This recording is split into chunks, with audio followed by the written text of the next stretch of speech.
Corona महामारी के बीच मुंबई का जंबो कोविड सेंटर अपने आप में एक बड़ी मिसाल कायम करता हुआ दिखाई पड़ रहा है। नमस्कार, आपके साथ हूं मैं राजीव शर्मा। आपको यहां बता दें कि इस जंबो कोविड सेंटर से सबसे ज्यादा कोरोना के मरीजों को ठीक कर घर भेजा गया है। यह अपने आप में एक बड़ी कामयाबी है। इंडिया न्यूज के संवाददाता उर्वशी ने इस सेंटर में के डीन राकेश डेरे से खास बातचीत की रिपोर्ट देखी। आपको हल्का सा बाहर से ही कुछ पूरे प्रोटोकॉल्स ये पूरा एक हम आपको वार्ड दिखा रहे हैं। कोरोना के इस महामारी में बीकेसी जंबो कोविड सेंटर ने अपने आप में एक बहुत बड़ी मिसाल खड़ी की है, जब एक पूरी की पूरी ट्रांजिट हॉस्पिटल खड़ी हो गई है। इसी का ये नज़ारा आप देख रहे हैं। सारे जो स्टाफ मेंबर्स हैं वो विद फुल पीपी के सारे प्रिकॉशंस के साथ, और यहाँ पे ये सारे पेशेंट्स हैं। एक बहुत ही रिकवरी मोड यहाँ पे बहुत अच्छी दिखाई दी है। मॉर्टेलिटी रेट्स यहाँ पे कम है। यहाँ पे एक सर्टेन कुछ कंसर्न्स है जो मैटर किए हैं, जो नोटिफाई किए हैं। वो कंसर्न्स की अगर हम बात करें तो उनमें ऐसी कई चीज़ें हैं जो खड़ी होती है। बीकेसी जंबो कोविड सेंटर में कुछ 2200 में लोग रिकवर हुए हैं। कई ऐसे प्रोमिनेंट चीज़ें हैं जो ध्यान रखी गई है, यानी कि एक बार आप रजिस्ट्रेशन को लेकर आए, अंडर ऑब्जर्वेशन रखे जाते हैं आप, जहाँ पे एक चीज़ नोटिफाई की जाती है, ऑब्जर्व किया जाता है कि आपको किन किन चीज़ों की, यानी कि कोविड पेशेंट को किन किन चीज़ों की ज़रूरत है। जैसे कि मैंने बताया, ऑक्सीजन, नॉन ऑक्सीजन, क्या एक पूरी स्थिति है उनकी, ये सारी चीज़ें ऑब्जर्व करके एक बेड और वार्ड अलॉट किया जाता है। इस बेड और वार्ड को जब ये अलॉटमेंट होता है, डॉक्टर्स आके एग्जामिन करते हैं टाइम पे, और मेडिसिन्स को लेकर भी कुछ क्लॉजेस है जो ध्यान दिए जाते हैं। सबसे पहले बेसिक मेडिसिन्स जो हर किसी को दिया जाता है एक प्रोटोकॉल के हिसाब से। उसके बाद किसको किस तरह की अवेलेबिलिटी चाहिए, किस तरह का मेडिसिन चाहिए, रेमडेसिविर चाहिए या नहीं, इन सब चीज़ों का भी ध्यान रखा जाता है। तो ये बीकेसी कोविड सेंटर में हम आए हैं। यहाँ पे ज़्यादा देर रुकेंगे नहीं, हम अब बाहर जाएंगे, पर साथ ही में हम कंट्रोल रूम का भी एक नज़ारा लेंगे कि किस तरह से टीम ऑफ डॉक्टर्स एक साथ मिलकर कंट्रोल रूम में कैसे और किस तरह से हर चीज़ को मॉनिटर करते हैं। बीकेसी जंबो कोविड सेंटर अपने आप में एक बहुत ही अलग एपिटोम रहा है कोविड सेंटर टेस्टिंग टाइम्स और डिफिकल्ट टाइम्स के बीच। थाउजेंड्स ऑफ लोग जो रिकवर हो गए हैं, किस तरह से बीकेसी कोविड सेंटर एक ट्रांजिट हॉस्पिटल, आजू बाजू अगर आप मेरे देखेंगे, यहाँ पे कहीं पे भी आपको वॉल नहीं दिखाई देगी, रमेश जी आपको दिखाएंगे कि कैसे ये पूरा का पूरा ट्रांजिट हॉस्पिटल खड़ा हुआ पिछले 1 साल में, और कितने लोगों को रिकवर किया, किस तरह से यहाँ का फंक्शनिंग होता है। आज जब थाउजेंड्स ऑफ लोग रिकवर हुए हैं, इसका एक कहीं ना कहीं फ्लो पार्ट है जो हमें अब डॉक्टर राजेश डेरे बताएंगे, जो डीन है यहाँ के। सर, ये अपने आप में एक बहुत बड़ा एपिटोम है, thousands of patients getting recovered in one transit hospital. Undoubtedly epitome, और हर बार यही बोलता हूँ, ऐसे गवर्नमेंट ऑफ महाराष्ट्र ने चाहा था कि एक मॉडल प्रोजेक्ट होना चाहिए, because it is the first purely transit and the largest transit hospital of this country. वो आज हम एश्योरेंस से कह सकते हैं बीकेसी से कि वो हो चुका है।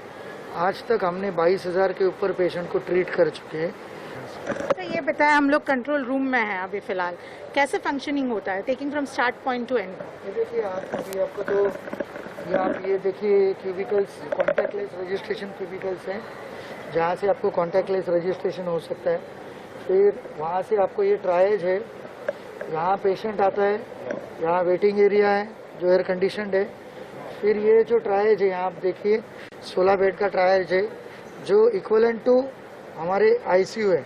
यहाँ हर बेड पे आपको मॉनिटर, वेंटिलेटर, बाईपैप दिखेगा, जिससे कि जो भी पेशेंट पहला आता है उसे हम यहाँ पे एनालाइज करते हैं, उसका ब्लड इन्वेस्टिगेशन, उसका एक्सरेज, जितना भी करना है विद इन 20 to 25। हमारा लैब इतना कॉम्पिटेंट है कि विद इन 20 मिनट्स हमको सारे रिपोर्ट आ जाते, एक्सरे से लेके सारे रिपोर्ट आ जाते। और जब यहाँ एनालाइज होता है जहाँ हमारे यहाँ डॉक्टर कंसल्टेंसी में आप देख रहे हो, यहाँ से फिर डिसाइड होता है कि इसको कौन से वार्ड में भेजना है, एचडीयू में भेजना है, आईसीयू में भेजना है या नॉन O2 में भेजना है। So this is the different concept. बाकी जो मैं भी तो पहले मेजर हॉस्पिटल में काम ही करता हूँ कि लोग डायरेक्ट वार्ड में जाते हैं, यहाँ ऐसी सिस्टम नहीं। यहाँ हम इसको प्रॉपर एनालाइज करते हैं ट्रायल्स में, उसका सारा प्रोफाइल बनाते, देन माय टीम डिसाइड्स कि इसको कौन से वार्ड में कौन से स्टेज पे सीवियर O2 देना है, डायबिटिक वार्ड देना है, O2 non O2, HDU ICU देना है। तो ये एक अच्छी हमने कंसेप्ट यहाँ लगाई है। सर, और आगे किस तरह से एक ट्रीटमेंट का क्या एक कॉल होता है? The 14 days play very important, first 7 days in 14 days. Undoubtedly treatment तो आपको पता है, जो आईसीएमआर प्रोटोकॉल है वो फॉलो कर रहे हैं। इसके अलावा जो स्टेट टास्क फोर्स है, जो जिनके डॉक्टर संजय योग जी के अंडर है, उनका भी गाइडेंस हमें प्रोटोकॉल मिलता है, वो सारा हम फॉलो कर रहे हैं। ब्लैक फंगस के बहुत सारे केसेस दिखाई दे रहे हैं, कुछ है यहाँ पे? और थोड़ा सा you being an expert, Rajesh धेरे जो हमें बता रहे थे कि किस तरह से पूरा कंट्रोल रूम फंक्शन होता है। हम देखते हैं कि कैसे टीम ऑफ सारे यहाँ पे स्टाफ मेंबर्स, पर्सनल्स बैठे हैं जो हर किसी को ट्रैक कर रहे हैं, हर एक इंडिविजुअल लेवल पर चीज़ें ट्रैक हो रही हैं, उनके सारे जो वाइटल्स है वो किस तरह से जो है चीज़ें अफेक्ट होंगी नहीं होंगी। इतना ही नहीं, कितने एक्टिव केसेस है, कितनों को डिस्चार्ज मिला है, ये पूरा डैशबोर्ड आप लोगों के सामने, वेकेंट बोर्ड्स कितने हैं, वेकेंट बेड्स कितने हैं, इन सारी चीज़ों के डिटेल्स जो है इस पूरे कंट्रोल रूम में दिखाई दे रहा है। ये इसी तरह का पूरा BKC रूम है जहाँ पे हम फिलहाल, ये कंट्रोल रूम है जो आपके सामने हम आप नज़ारा देख रहे हो। और इसी तरह से ये ट्रांजिट हॉस्पिटल कन्वर्ट हुई फर्स्ट वेव के दौरान और अब सेकेंड वेव में भी आगे काम कर रही है। मुंबई से कैमरा पर्सन रमेश के साथ मैं उर्वशी खोना, इंडिया न्यूज़ के लिए। मुंबई के BKC सेंटर से उर्वशी खोना की आप रिपोर्ट देख रहे थे। वहीं अगर देश की राजधानी दिल्ली की बात करें तो दिल्ली में कोरोना को लेकर राहत वाली खबरें सामने आ रही हैं। जहां कोरोना की रफ्तार कम होती दिख रही है तो वहीं वैक्सीनेशन भी जारी है। सीएम अरविंद केजरीवाल ने 1 हफ्ते के लिए लॉकडाउन बढ़ाने का ऐलान भी कर दिया है। ज्यादा जानकारी दे रहे हैं संवाददाता सव्यसाची रॉय चौधरी। देश की राजधानी दिल्ली में लगातार वैक्सीनेशन ड्राइव चल रहा है और कहीं कहीं अच्छी खबर भी आ रही है कि जो केसेस है, एवरेज केसेस, वो कम होते जा रहे हैं और हॉस्पिटल बेड्स के ऊपर जो लगातार प्रेशर हुआ था वो भी कम होता दिखाई दे रहा है। ज़्यादा से ज़्यादा लोग जो हैं वो रिलीज़ हो रहे हैं हॉस्पिटल से और जो प्रेशर है वो कम होता दिखाई दे रहा है। और पॉजिटिविटी रेट जो है देश की राजधानी दिल्ली में वो भी बेहद कम है, करीबन 10% के आसपास है। और इस समय हम दक्षिण दिल्ली के म्यूनिसिपल कॉर्पोरेशन के ऑफिस में है जहाँ पे वैक्सीनेशन ड्राइव चल रहा है। और देश की राजधानी में करीबन 100 से ज़्यादा वैक्सीनेशन सेंटर्स जो हैं वो बंद हुए हैं क्योंकि कोवैक्सीन की कमी की वजह से। हालांकि एक अच्छी खबर जो सामने आई है कि आम आदमी पार्टी ने कहा था कि कोविशील्ड के करीबन 1,60,000 से ज्यादा डोजेस देश की राजधानी दिल्ली में आए हैं और जल्द से जल्द जो 45 साल के ऊपर हैं उनको डोजेस दिए जाएंगे और जो 18 और 42 साल के बीच है उनकी अभी वैक्सीनेशन बंद है क्योंकि वैक्सीन अवेलेबल नहीं है। अगर कोविड शील्ड की बात करें तो करीबन 8 दिन से ज्यादा डोजेस के अवेलेबल है और कोवैक्सीन सिर्फ 3 दिन और अवेलेबल हैं बिटवीन 18 टू 44 एज ग्रुप के लिए। और कहीं से कहीं रिपोर्ट ऐसी आ रही है कि क्योंकि सेंटर जो है वो डोजेस के गैप, अगर पहले आप वैक्सीन लगा चुके हैं और दूसरे डोज के भीतर जो गैप था वो कहीं ना कहीं बढ़ चुका है। पहले वो 6 से 8 हफ्ते थे जिसके बाद उसको बढ़ा के 12 से 16 हफ्ते कर दिए गए। तो ये कहीं ना कहीं जो सेकेंड डोज के लिए आ रहे हैं जो लोग, उनको कहीं ना कहीं ये प्रॉब्लम फेस हो रहा है देश की राजधानी दिल्ली में। हालांकि लगातार सरकार ये कह रही है कि लॉकडाउन के बीच जो प्रोटोकॉल्स है उसको पालन करना पड़ेगा। और आज आपको बता दें कि आम आदमी पार्टी ने और 1 हफ्ते के लिए लॉकडाउन बढ़ा दिया है और इसी बीच लगातार वैक्सीनेशन ड्राइव चल रहा है। हालांकि राज्य सरकार ने ये कहा है कि वो डॉक्टर रेड्डी लैबोरेटरी से 60 लाख से ऊपर स्पुतनिक V वैक्सीन भी मंगवाएंगे जिससे कि देश की राजधानी के लोग हों उसे ज्यादा से ज्यादा वैक्सीनेट कर पाए, जैसे कि 18 से 42 साल के उम्र के लोगों को।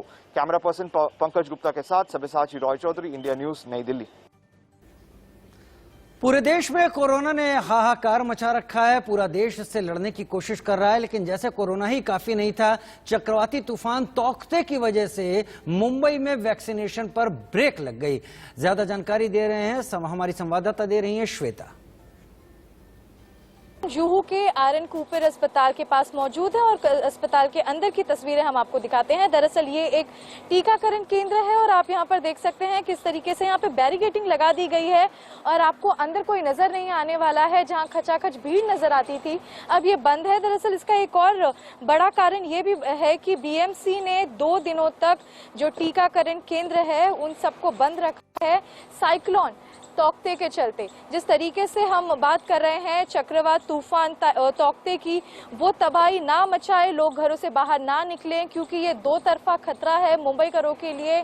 एक और जहां कोरोना से जूझ रहे हैं, वहीं ये चक्रवात तूफान तौकते भी अब 2 दिन तक मुंबई करों के आसपास मंडराता नजर आ रहा है, जिसके चलते मुंबई की सिविक बॉडी बीएमसी ने टीकाकरण को बंद करने का फैसला लिया है। यही नहीं, कई ऐसे टीकाकरण केंद्र और जंबो अस्पताल है कोरोना पेशेंट्स के, जहां से पेशेंट्स को शिफ्ट किया जा रहा है। आपको यहां की तस्वीरें दिखाकर समझाना चाहेंगे।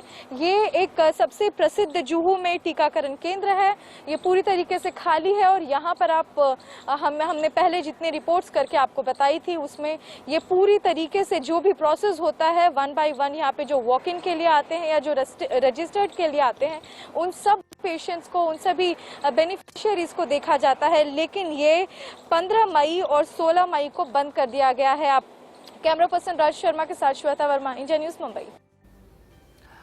अब एक छोटा सा ब्रेक, जल्द हाजिर होते हैं।